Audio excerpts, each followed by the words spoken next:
Welcome to Infant Public School. Today's topic is the sun. इससे पहले हमने solar system को कंप्लीट किया था और जाना था सोलर सिस्टम क्या होता है. अब देखेंगे सन क्या होता है. Sun is the centre of our solar system. तो जो आपने सोलर सिस्टम पढ़ा था उसके सेंटर में क्या है, सन होता है. इस फिगर से हम इसको देखेंगे. देखिए ये सन है यहाँ पर, इसकी सेंटर लोकेशन, और इसके चारों तरफ जो प्लैनेट है, mercury, Venus, earth, Mars, Jupiter, Saturn, Uranus and Neptune, ये इसके चारों ओर राउंड करते हैं. ये इस फिगर में आपको और ज्यादा अच्छे से समझ में आएगा. देखिए बीच में ये सन की लोकेशन है, ठीक है ना. इसके चारों तरफ आप देखिए मरकरी, वीनस, अर्थ है ना, जुपिटर, सैटर्न, यूरेनस, नेपच्यून, और उसके बाद एक ये छोटा ग्रह भी है प्लूटो जो इसके चारों तरफ घूमता है. अब आप इसमें एक चीज और देखिएगा कि सारे एक अपने रोल जो रिवॉल्व कर रहे हैं सन के चारों ओर, देखिए एक अपने पाथ पे कर रहे हैं और ये सेम पाथ पर इसी तरीके से करते रहते हैं. ये अर्थ का पाथ है जो मैंने आपको हाईलाइट किया है. अर्थ अपने पाथ पर इसी तरीके से सन के अराउंड रिवॉल्व करती रहती है. तो sun is the centre of our solar system. Okay, and it is made up extremely hot gases, जिसमें मेनली हाइड्रोजन और हीलियम का कंटेंट सबसे ज्यादा है. And other gases like carbon, nitrogen, oxygen have our जो इनका अमाउंट है, it is very small amount. Okay, so basically जो सन बना है वो हाइड्रोजन और हीलियम से बना. सबसे ज्यादा मात्रा इसमें हाइड्रोजन की है 70%. इसके बाद सेकंड नंबर पर हीलियम है लगभग 28%. और इन्हीं के द्वारा सन से एनर्जी निकलती है. जब दोनों में क्या होता है, जब दोनों के अणु एक दूसरे से जुड़ते हैं, यानी कि एटम्स जब क्या करते हैं, फ्यूजन करते हैं, तो ये फिर एनर्जी को प्रोड्यूस करता है. ओके, और जो सन है वो अल्टीमेट सोर्स है इस पृथ्वी पर एनर्जी का. The sun is the ultimate source of energy. Because क्यों कहा जाता है ऐसा, क्योंकि जितनी भी एनर्जी है अर्थ पर उसका यही एक सोर्स है.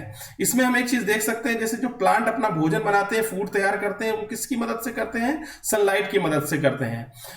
आप एक चीज देखिए, जो आप फॉसिल फ्यूल डेली यूज में यूज कर रहे हैं, डीजल, पेट्रोल, उसका भी सोर्स क्या है, वो सोलर एनर्जी ही है. जब प्लांट और एनिमल्स मर जाते हैं, बहुत समय तक दबे रहते हैं पृथ्वी के अंदर, तो फॉसिल फ्यूल में चेंज हो जाते हैं. विंड जो ब्लो करती है एक तरह से दूसरी जगह, जो हवा चलती है, वो भी सनलाइट की वजह से ही होता है. जहां टेम्परेचर कम हो जाता है वहां पर हवा भारी हो जाती है, जहां पर टेम्परेचर बढ़ जाता है वहां पर हवा हल्की हो जाती है. उससे हवा ऊपर उठ जाती है और जो भारी हवा है उसका जगह ले लेती है. ऐसी एक, जब आप कहते हैं ना हवा चल रही है, वो हवा ऐसे ही चलती है जब एक जगह का टेम्परेचर डिस्टर्ब होता है, यानी कि ज्यादा होता है, एक जगह का कम होता है. और ये किसकी वजह से होगा, सनलाइट या जो सन से जो एनर्जी आ रही है उसकी वजह से होता है. इसके अलावा भी आप देख सकते हैं कि solar energy, coal, petroleum, natural gas, biogas, hydroelectric energy, wave energy, geothermal energy and wind energy, इन सब का कहीं ना कहीं एक अल्टीमेट सोर्स क्या है, सन ही है. बस आप अभी न्यूक्लियर एनर्जी को इससे हटा सकते हैं. न्यूक्लियर एनर्जी सन से सोर्स के थ्रू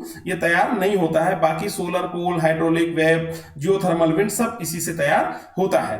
ओके, अब आपने बायोमास देख लिया, पेट्रोलियम देख लिया. इसके अलावा जो फूड चेन बनती है इस अर्थ पर, जो आप भोजन करते हैं, वो भी सब कैसे बनती है, फोटोसिंथेसिस के थ्रू ही बनती है. जैसे आप गेहूं खाते हैं, तो जो गेहूं का जो बनता है, पौधा पकता है, वो जो पौधा अपना भोजन लेता है वो किससे बनाता है, फोटोसिंथेसिस के थ्रू ही तो बनाता है. इसके बाद वो गेहूं आप खाते हैं, इसके बाद या वो गेहूं कोई जानवर खाता है, उस जानवर को कोई और जानवर खाता है, ऐसे करके एक पूरी फूड चेन तैयार हो जाती है. ओके, तो फोटोसिंथेसिस का भी जो कारण है वो सनलाइट ही है.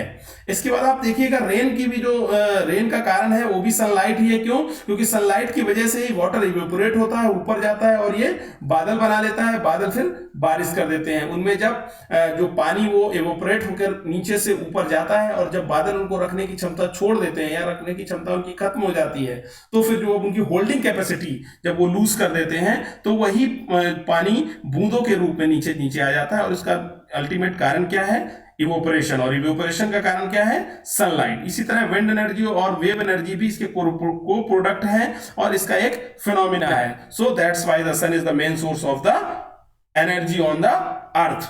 इसका लास्ट पॉइंट एक है, it is about 150 kilometre away from the earth. हमारे से 150 मिलियन किलोमीटर दूर है ये.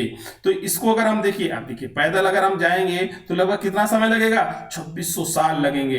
एक व्यक्ति के साथ में तो ये है नहीं, लेकिन फिर भी हमारे साइंटिस्ट बहुत तरक्की कर गए हैं. हमने सन के लिए एक प्लान भी किया, हमारे इसरो ने सन के लिए एक प्रोजेक्ट प्लान किया है, प्रोजेक्ट आदित्य।